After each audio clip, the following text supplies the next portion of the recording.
Hello, welcome to my YouTube channel. ഇന്ന് നമ്മൾ പുതിയത് വാങ്ങിയ വണ്ടിയില്ലേ, അത് പൂജിക്കാൻ കൊണ്ടുപോകാം കേട്ടോ. നമ്മൾ വീടിൻ്റെ തൊട്ട് മുമ്പുള്ള അമ്പലത്തിൽ തന്നെയാണ് കൊണ്ടുപോകുന്നത്. അവിടെ ഞങ്ങൾ എന്ത് കാര്യം അവിടെയാണ് ആദ്യം തുടങ്ങുക. അപ്പോൾ അവിടെ രാവിലെ തന്നെ കൊണ്ടുപോയി പൂജയ്ക്ക് വെച്ചു. പൂജയൊക്കെ കഴിഞ്ഞ് ഞങ്ങൾ വേറൊരു അമ്പലമുണ്ട് കുറച്ച് അപ്പുറത്തോട്ട്, ഒരു ദേവീക്ഷേത്രം, അവിടെയും കൊണ്ടുപോയി. അപ്പോൾ ഇത്രയ്ക്കുള്ള ചെറിയൊരു വീഡിയോ ആണ്. കണ്ട് ഇഷ്ടമായ ലൈക്ക് ചെയ്യുക കേട്ടോ.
ദുർഗാദേവി ക്ഷേത്രത്തിൽ പോയപ്പം അവിടെ ഒരു മയിലിനെ കണ്ടു.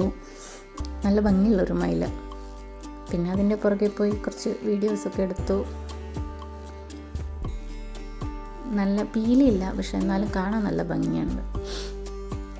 അപ്പോൾ ഇന്നത്തെ വീഡിയോ ഇത്രയേ ഉള്ളൂ. ഇഷ്ടമായ ലൈക്ക് ചെയ്യാൻ മറക്കരുതേ. Thank you.